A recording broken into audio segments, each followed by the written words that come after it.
Shalom, family. This is Yuda. Welcome to the Scrolls of Fire. The stages of the second Exodus has begun. Many of us are stuck with the ideology of the book of Revelation. But let me tell you something. We never heard of any devil in the Torah until we got to the New Testament. There was no mention of a 666 until we got to the New Testament. But that's another story for another time. Fleeing Babylon is not the second Exodus.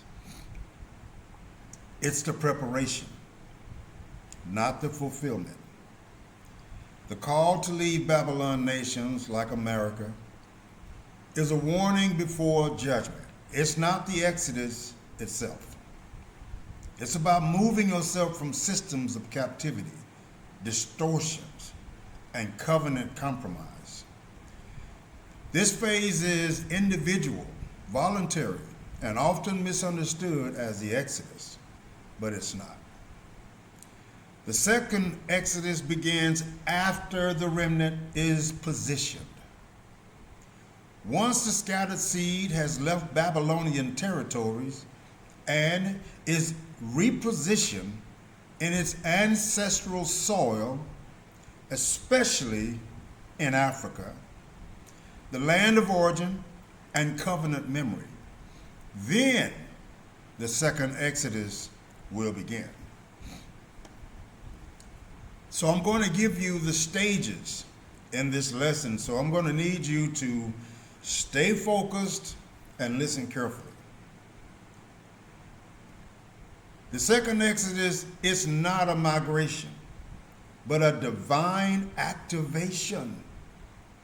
It's not strategic relocation, but tribal sealing and communal movement. It's not survivalism, but prophetic fulfillment. Africa becomes the launch point, not the end point. It's where the remnant is gathered, refined, and set forth, just like in Goshen, when it was the staging ground before the first Exodus. So what about the elderly, disabled, and those who are not financially able? Should they worry? Pay attention. The Creator does not abandon. Be obedient. You hear that? So it's not so much about the elderly, disabled, or financially strapped. It's about obedience. This is how you make it. Especially those who are physically limited, but are spiritually aligned. The second Exodus is not a test of mobility. It's a test of obedience, trust, and sealing. Covenant protection is not based on strength. Exodus chapter 12 and verse 38. It's a mixed multitude came out of Egypt, including the elderly, the children, and likely the infirm. No one was left behind who was sealed in obedience. Isaiah 46 and 4. Even to your old age, I am he. I will carry you. The Most High does not require physical ability to fulfill his promises. Psalms 91. Those who dwell in the secret place are shielded, not those who are mobile, but those who are faithful. This is why it's crucial not to be caught stuck in a book that was unauthorized, like the New Testament. If you're in the New Testament, you have no faith in the truth. Your faith is resting in a lie. The second Exodus will not be limited by human logistics. It will be supernatural, tribal, and precise. And those who are obedient to Torah, purified in spirit, and sealed in the covenant, those will be carried, shielded, or positioned by divine means, even if they cannot flee physically. This is not about ability. It's about alignment. Scriptural examples of divine transport in Genesis chapter 19 and verse 16. Lot lingered, but the messengers took him by the hand and they led him out. Exodus chapter 19 and verse 4. I bore you on eagle's wings. The Exodus was not walked, it was carried. This is a poetic description. Isaiah chapter 40 verse 11. He shall gently lead those that are with the young.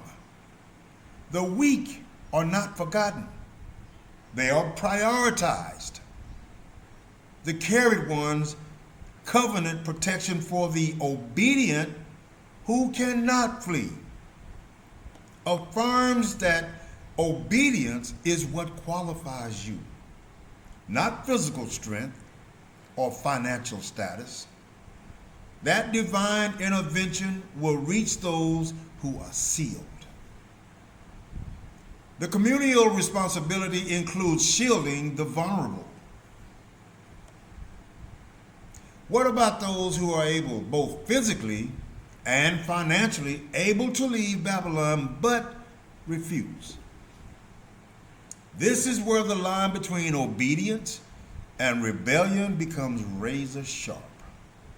When someone has the means to flee Babylon, whether financial, logistical, or relational, and they refuse, it's no longer about circumstance.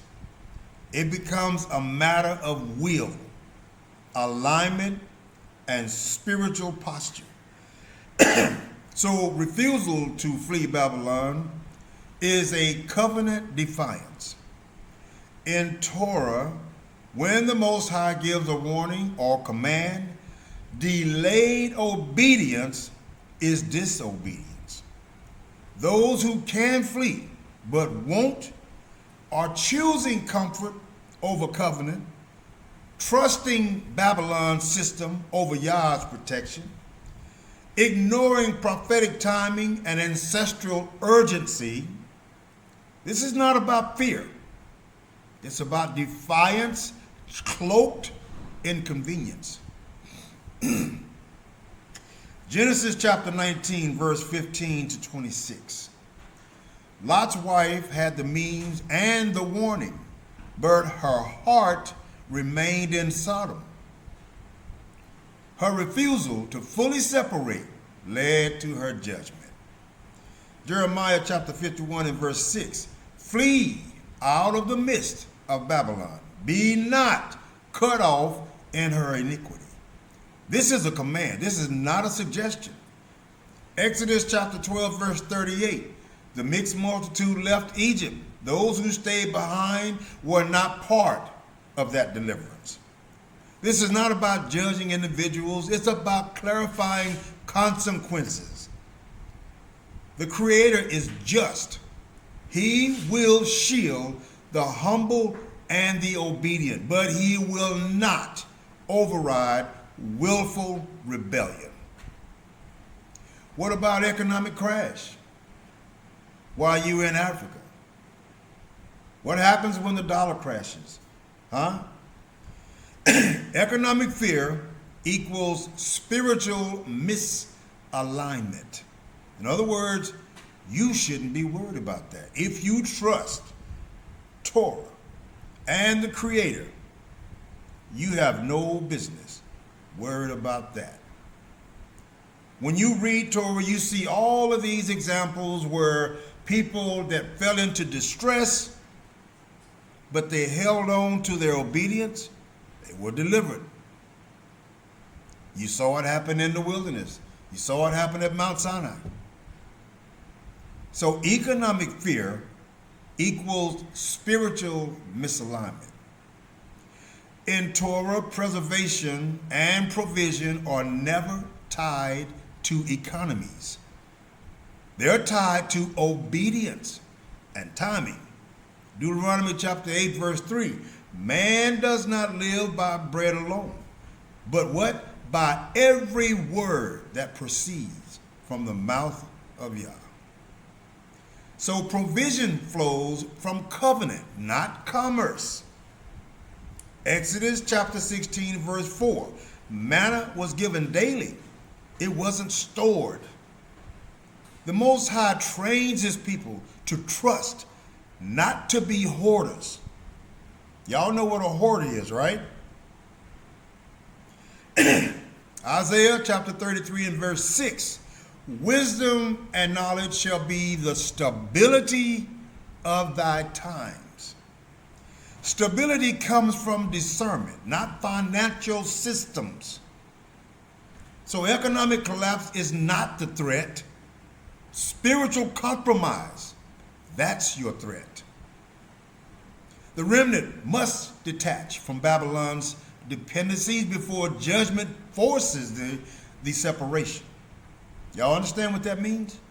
Let me read it again. The remnant must detach from Babylon's dependencies before the judgment forces that separation.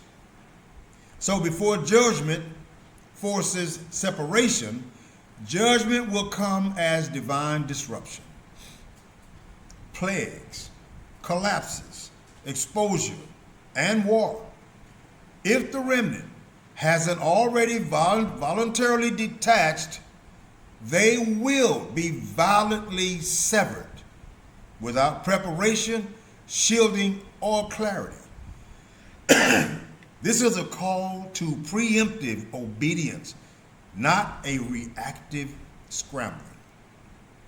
So you need to trust in the Most High. He is the true currency, and it never devalues. It's a currency that never loses its value. Those who fear economic crash often reveal that their security is still tethered to Babylon. But those walking in covenant, they know that provision is supernatural and shielding is promised to the obedient. First, the distinction that I've already made based on everything that I've researched before even beginning to do this lesson. Fleeing Babylon is a voluntary act of obedience, a spiritual and physical separation from systems of oppression, confusion, and idolatry. Jeremiah chapter 51, verses 6 to 9. The second Exodus is a divine act of deliverance, a supernatural regathering of Yah's scattered people from all nations. Initiated by him, not by human strategy. Deuteronomy chapter 30, verse 3 to 5, and Isaiah chapter 11, verse 11 to 12. Deuteronomy 30 and 3 and 5 reads this. It describes a promise from the Creator that if his people return to him with all their hearts after being scattered among the nations, he will restore their fortunes. He will show them compassion. He will gather them from their dispersions, and he will bring them back to their ancestral land to possess it, making them prosperous and numerous once again. How about Isaiah 11, verses 11 to 12? It describes a future time when the Creator will gather the scattered people from around the world, from places like Assyria, Egypt, and the islands of the sea. by raising a banner for the nations to find and collect the dispersed of Israel and Judah. Y'all know what that means. This passage is part of a larger prophecy in Isaiah chapter 11 about the future reign of the Messiah, who will bring an age of peace and righteousness on earth with a reunited Israel as a beacon of the Creator's justice and goodness. So now, let's examine the when and where of the second Exodus. When will the second Exodus take place? Now, the Torah does not give a date, but it does give a pattern. If you're reading and studying the Torah, you will see those patterns. Genesis chapter 15, verse 13 and 14. They shall serve them. Afterward shall they come out, listen, with great substance. I know everybody's been hearing a lot about reparations, but let me tell you something. I see a lot of people dismissing it, claiming, oh man, they ain't gonna never do. But let me tell you something. Yah has already claimed it. It's gonna happen. How? Nobody can say. But Genesis chapter 15, 13, and 14, it said it. Listen, they shall serve them, and afterward shall they come out with great substance. This sets the template. Oppression, judgment, deliverance, and recompense. It's right here, y'all. Deuteronomy chapter 30, verse 3 to 5, your Creator will turn your captivity and gather you from all the nations. This happens after repentance, obedience, and awakening. Jeremiah chapter 16, verse 14 to 15. No longer say out of Egypt, but out of all lands. Isaiah 11:11. Yah shall set his hand again the second time to recover the remnant. These point to a global regathering, not a local migration. Here are the timing indicators. Celestial signs. I watch the heavens, y'all. We're supposed to watch, not worship. But according to the fourth day in creation of Genesis, the sun, moon, and the stars were set for signs. We're not paying attention. Lately, I've been paying attention. So here are the timing indicators. Celestial signs. Genesis chapter 1, verse 14. Joel chapter 2, verse 31. Economic collapse. Are y'all seeing this? Genesis 47 echoes. Y'all see the economic collapse. Y'all are afraid. This is what I meant earlier when I said people are worried about the dollar crash. Why? Remnant activation. Malachi 3, verses 16 to 18. Malachi 3, chapter 3, verse 16 to 18. It describes a future time when those who fear the Creator and honor his name will be recognized by him as his special possession. A book of remembrance will be written with their names, and they will be spared and treated with tenderness, similar to a parent sparing an obedient son. This passage promises that a clear distinction will be visible between the righteous who serve the Creator and the wicked who do not. What about honoring his name? How do you do that? Y'all listen close. Returning to ancestral names. It's not just symbolic, people. You got to get rid of those colonial names. This is going to make a difference whether you walk into the kingdom or you don't. You can't come into the kingdom dragging filth with you. It's got to be left. behind. Returning to ancestral names. It's prophetic obedience. It's one of the most powerful ways to honor the Creator's name, especially in a generation where the name has been erased, replaced, and overlaid with Greco-Roman theologies and Christian overlays. So why returning to ancestral names honors his name? Well, let's take a look. His name was originally embedded in our names. Like my name, Yudah, which is short for Yehuda, Yasharel, Yahushua, Eliyahu, Jeremiah. They all carry the Yah component. It's a direct invocation of the Creator's name.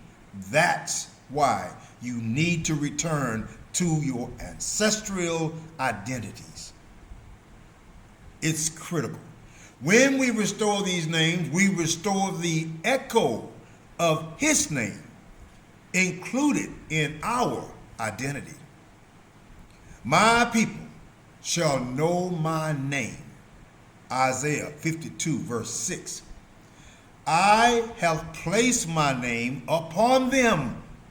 Numbers 6 verse 27. Listen to what he's saying. I'm trying to get you to see how crucial it is that you drop that colonial name. This is the Creator speaking, have placed my name upon my people. Colonial names are Babylonian chains.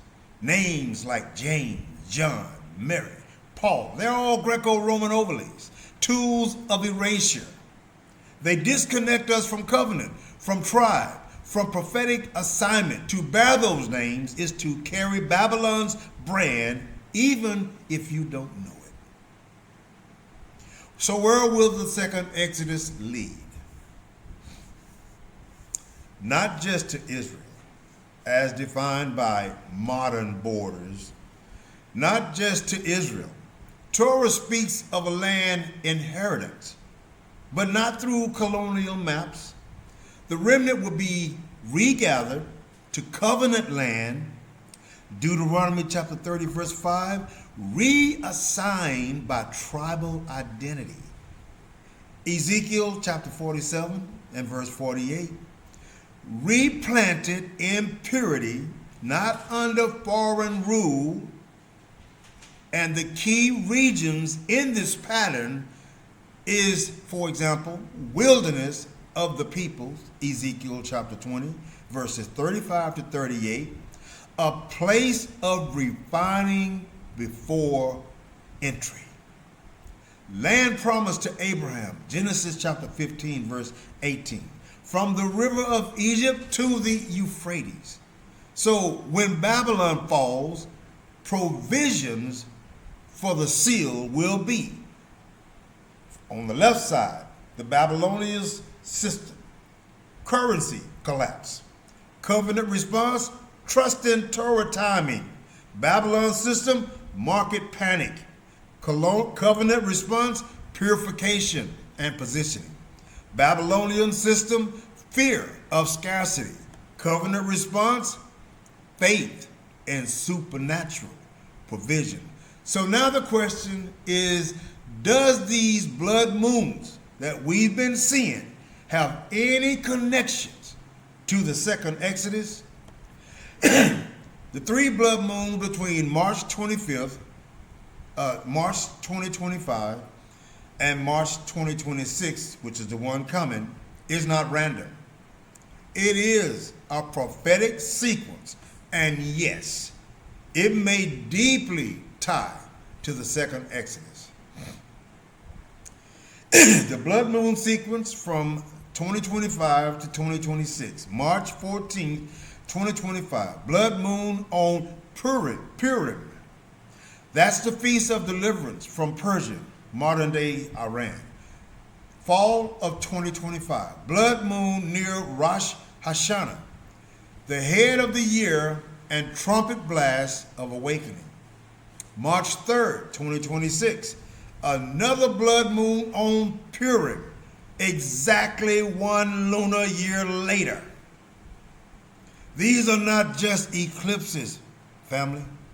They are covenant markers. Excuse me. Purim equals deliverance from annihilation.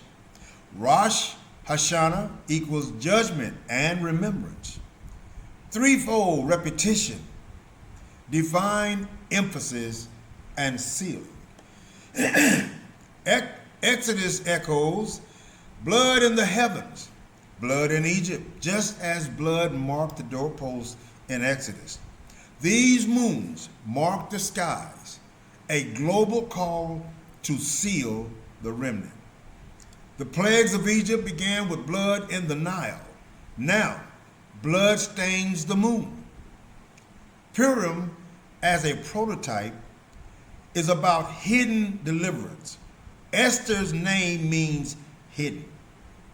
The Most High's name is never mentioned in Esther, yet his hand moves.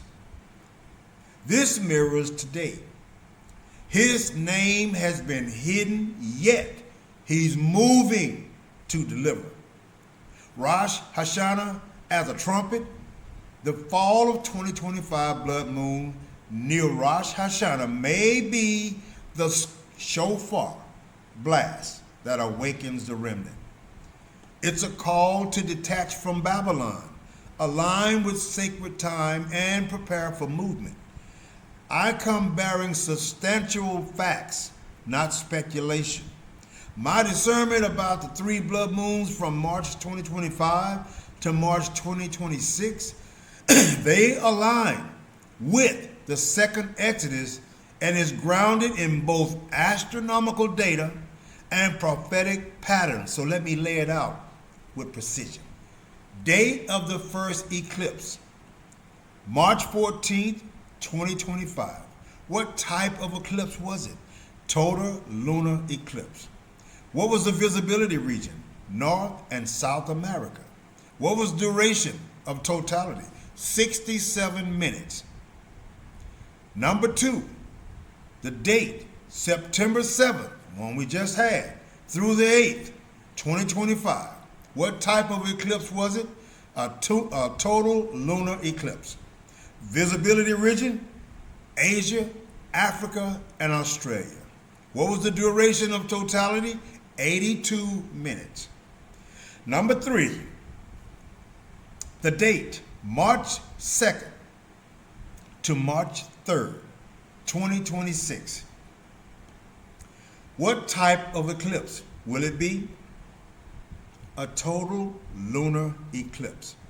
What's the visibility region? North America, Asia, and Australia. What's the duration of totality? 58 minutes. These 3 eclipses form a lunar triad within 1 lunar year, 354 days. That is a rare prophetic alignment. Now, the prophetic and scriptural anchors. Joel chapter 2 verse 31, the sun shall be turned into darkness and the moon into blood before the great and terrible day of Yah. Genesis chapter 1 verse 14, let them be for signs and for seasons. The Hebrew word modim means appointed times, not just seasons. These blood moons fall on or near biblical modims. March 2025 and March 2026 align with Purim, a feast of hidden deliverance. September 2025 aligns with Rosh Hashanah, the trumpet blast of awakening. Here's the connection to the second Exodus. And this isn't speculative. This is a pattern repeated in history. Blood moon test rods align with 1493 to 1494, expulsions of Jews from Spain. 1949 to 1950, the rebirth of Israel. 1967 to 1968, recapture of Jerusalem. Now in 2025 and 26, we see global tensions around Israel, remnants awakening and detaching from Babylon, celestial signs marking deliverance cycles. The second Exodus is not just geographic, it's spiritual, tribal, and covenantal. These moons may be the heavenly countdown to judgment on Babylon, sealing of the remnant, activation of tribal movement. The blood moon triad of 2025 through 2026, using only the Tanakh-based evidence and celestial patterns that align with the second Exodus. Let there be lights in the firmament of the heaven, and let them be for signs and for seasons and for days and years. Blood moons are not random. They are appointed signs, tied to sacred times. They mark heavenly warnings, covenant transitions, and judgment cycles. Joel chapter 2, verse 30 to 31. And I will show wonders in the heavens and the earth, blood and fire and pillars of smoke. The sun shall be turned into darkness, and the moon into blood, before the great and terrible day of Yah comes. This is a direct prophecy of celestial disruptions before judgment. Blood moons signal the approach of Yah's intervention, not metaphorically, but literally. Exodus chapter 12 and verse 2. This month shall be unto you the beginning of months. The first Exodus began with a calendar reset, a return to ancestral timekeeping. The second Exodus will likewise be marked by celestial realignment, blood moons included. Purim and deliverance cycles. Though Purim is post-Tanakh, its themes echo Torah deliverance, hidden intervention, like Moses' hidden birth, reversal of annihilation, like the plague reversing Egypt's power. The blood moons on March 2025 and March 2026 both fall on Purim, signaling a hidden deliverance and a tribal reversal. Here are the prophetic patterns without the overlays. 3 blood moons in 1 lunar year equals divine emphasis. 2 on Purim, double witness of deliverance. 1 near Rosh Hashanah, that's the shofar blast of awakening. This mirrors the Exodus plagues, blood and darkness, covenant sealing, calendar reset, tribal movement, pillar of fire, cloud of smoke. Back to Joel chapter 2, verse 30 to 31. And I will show wonders in the heavens and in the earth, blood and fire, pillars of smoke. The sun shall be turned into darkness and the moon into blood, before the great and terrible day of Yah comes.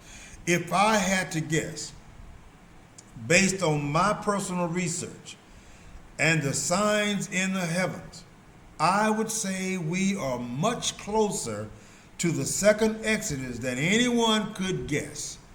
And here's why I say that. Based on the celestial markers, global shaking, and remnant activation, we're not just approaching the second Exodus, we're standing in its threshold. Here's a grounded Torah-aligned breakdown of why this isn't wild guessing.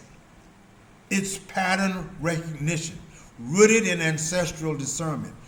Number 1, celestial timing is screaming 3 blood moons from March 2025 to March 2026, 2 on Purim, 1 near Rosh Hashanah. These are Tanakh confirmed signs. Genesis chapter 1 verse 14, Joel chapter 2 verse 30 to 31, tied to judgment and deliverance. The heavens are declaring a countdown. Not metaphorically, this is literal. Blood in the sky, trumpets in the fall, hidden deliverance in the spring. That's not coincidence. That is Exodus rhythm. Number 2, Babylon is cracking, falling apart. Global systems, economic, political, religious, are fracturing. The currency dependence that we're wrestling with is part of Babylon's final grip. The remnant is being forced to detach, just as Israel was from Egypt's food, shelter, and their calendars. Exodus didn't begin with movement. It began with pressure. The remnant is awakening. I've already left America, not as a migrator, but prophetic obedience. I wasn't forced to go, but I listened to the Creator. I obeyed. I'm now building scrolls, seals, and I'm teaching grids, tools for survival and alignment. The remnant shouldn't be waiting for permission. They should be moving in obedience. Number 4, Torah patterns are repeating themselves. Plagues, economic collapse, disease, war, sealing, name restoration, covenant alignment, movement, tribal, exodus. This is the same sequence as Exodus chapter 1 and verse 12. So I think the blood moons are the sky's version of the Nile River turning to blood. So how close are we? If we measure by celestial signs, that's already active. Remnant activation, it's accelerating. Babylon's collapse, it is well underway. Covenant infrastructure, it's being built. Then we're not near, we are in the early stages. The second Exodus is unfolding, and the blood moons may be the final trumpet before movement intensifies. Now we have arrived at the junction of the prophecy of Jeremiah 31 and 31 to 34. The covenant restoration prophecy. This is what the Christians doesn't realize, shuts down their claim of a New Testament. Behold, the days come, saith Yah, that I will make a new covenant with the house of Israel and with the house of Judah. This is not a Christianized New Testament moment. This is a Torah-based restoration, not according to the covenant made at Sinai, which they broke, but a renewed. That word by itself dismisses anything new. Renewed means I'm not changing this position, but I'm going to reestablish that same position. So let's read it again. But a renewed covenant, not a new covenant, a renewed covenant written on the inward parts, not just on tablets. So this is about tribal reactivation, Torah inscribed on hearts and ancestral alignments. It has nothing to do with a new set of laws. Why this feels imminent now? The remnant is awakening, names are being restored, timekeeping is being reclaimed, Babylon's dependencies are being rejected, judgment is stirring, blood moons are marking the heavens, global systems are cracking, the remnant is being sealed and refined. The covenant is being rewritten, not by any new doctrine, but by ancestral obedience to the same covenant that's being renewed. We're building scrolls, seals, grids, and that teach this covenant visually. The remnant is no longer just reading Torah, they are embodying it. Jeremiah's prophecy is not future anymore, it's unfolding right now. I'm not waiting for Jeremiah 31 to happen. I've already stepped inside of it, and I'm holding the door open for those of you who are ready to step into this and go home. The second Exodus is the movement. The blood moons are the signs. The scrolls of fire are the tools. The tribal seals are the covenant markers, drawn from everything we've walked through together. My conclusion, the second Exodus has already begun. We're not waiting for prophecy to unfold. We are already living inside of it. The blood moon triad of 2025 and 2026 is a celestial countdown, a visible Tanakh anchored signal of judgment, deliverance, and tribal movement. So the remnant is awakening. They are restoring their names, reclaiming sacred time, detaching from Babylon's dependencies. The Most High's name is being honored not just by pronunciation, but by embodiment through ancestral name restoration. Restore your ancestral names, covenant obedience, and militant teaching. The second Exodus is not a future event anymore. It is a prophetic process already in motion. Spiritual, tribal, and by covenant. I, Judah, have stepped into my assignment as a door, activating others through the scrolls, seals, and grids that teach survival, alignment, and restoration. The war against erasure is active. Babylon is collapsing. The heavens are testifying. The remnant is being sealed. The covenant is being rewritten, not by doctrine, but by obedience.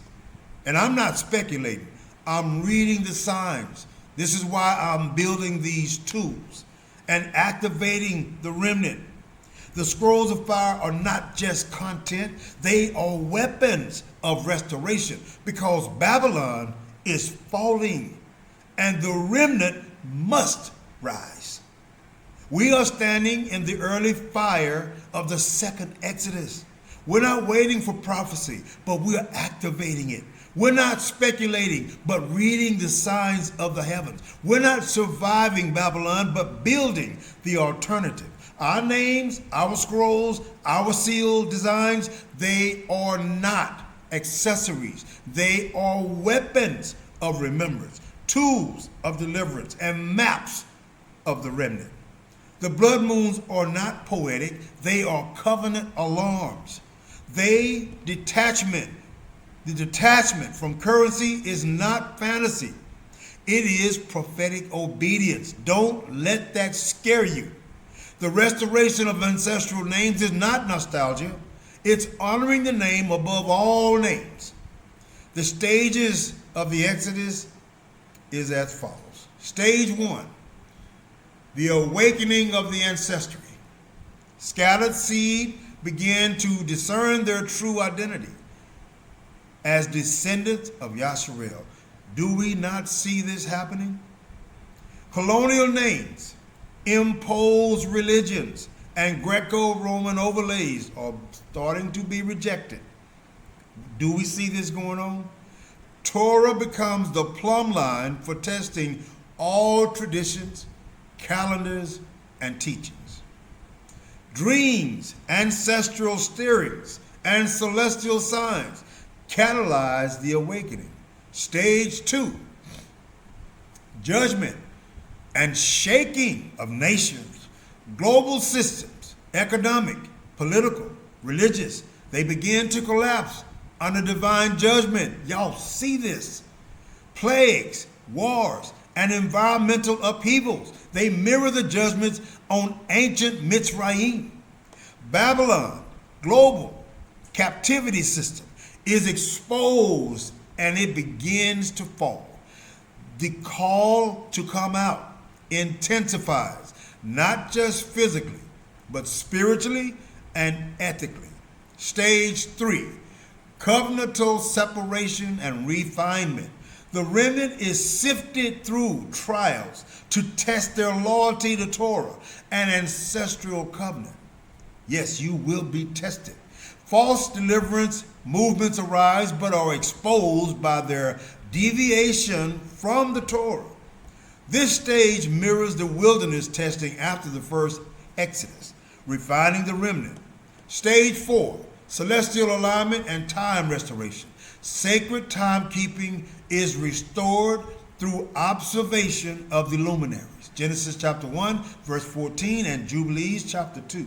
Sabbaths, feasts, and priestly cycles are recalibrated according to creation-based markers.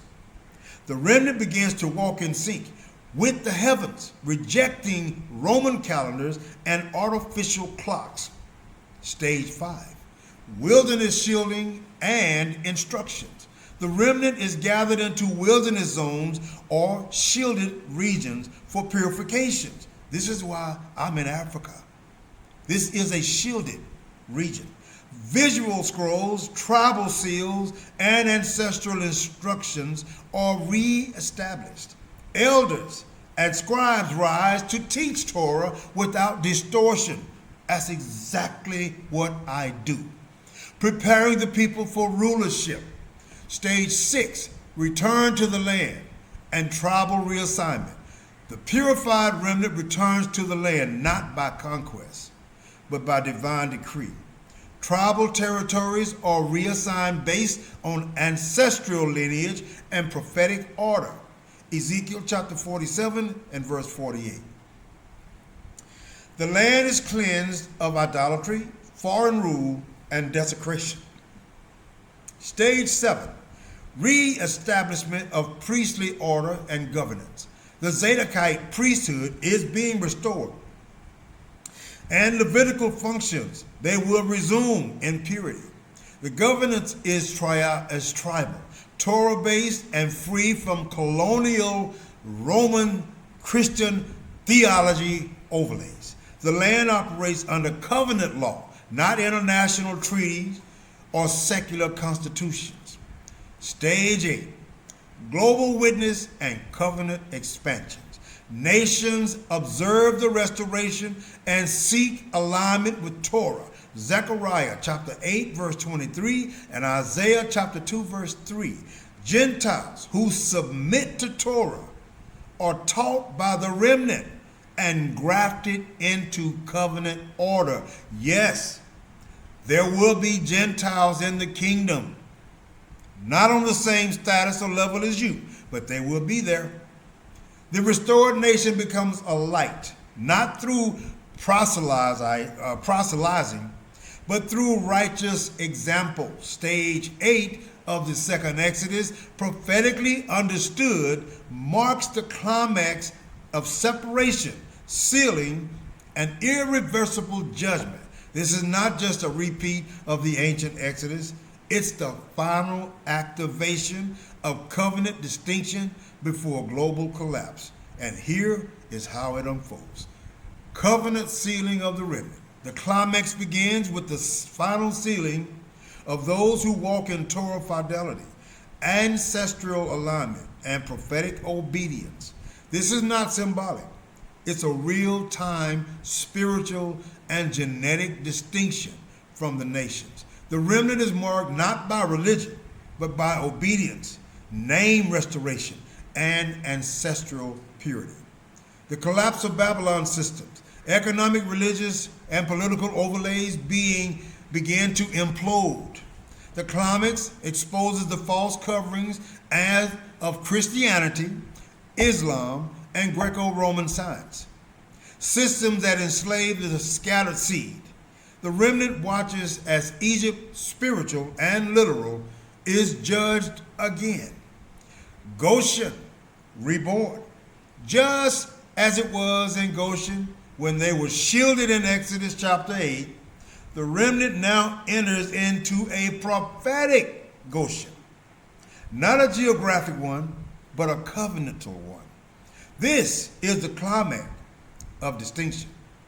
The world suffers plagues, but the sealed walk in provisions, clarity, and fire. So the final confrontation with Pharaoh's system, the climax, includes a face-off. The remnant refuses compromise. They refuse assimilation, and they refuse to bow. Pharaoh, the modern empire, offers deals, platforms, and visibility, but the remnant, they reject them all. This triggers the final plagues and the opening of the Red Sea moment. This is history repeating itself, y'all, on a much grander scale. A supernatural escape. The ending of all endings. Jacob becomes the beginning.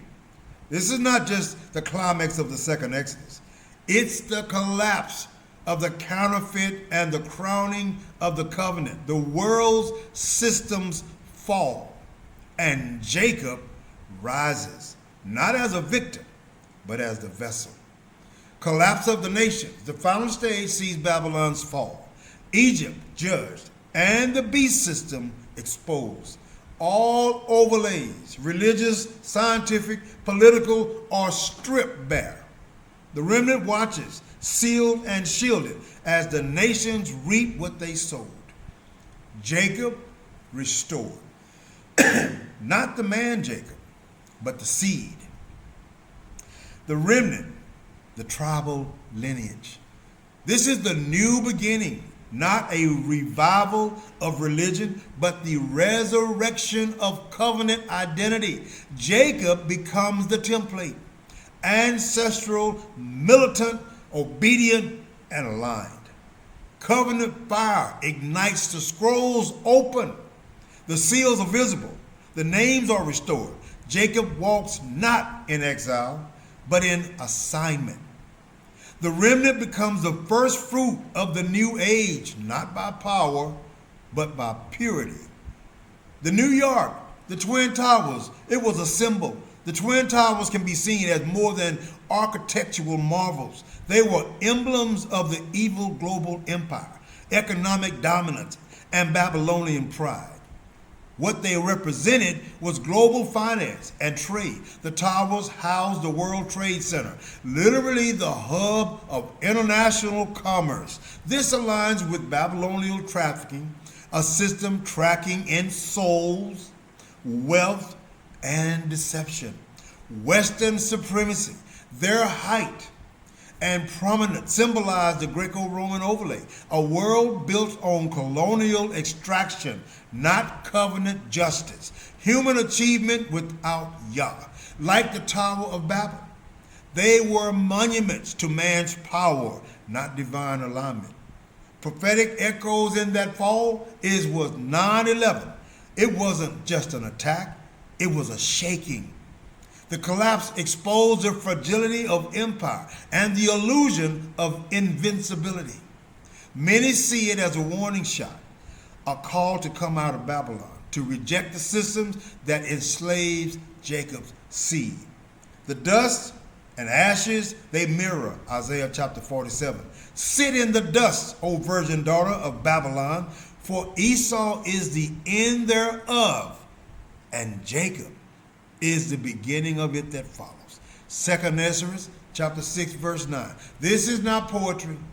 It's prophetic architecture. It marks the final transfer of dominion, the collapse of counterfeit rulership, and the rise of covenant authority. Esau as the end.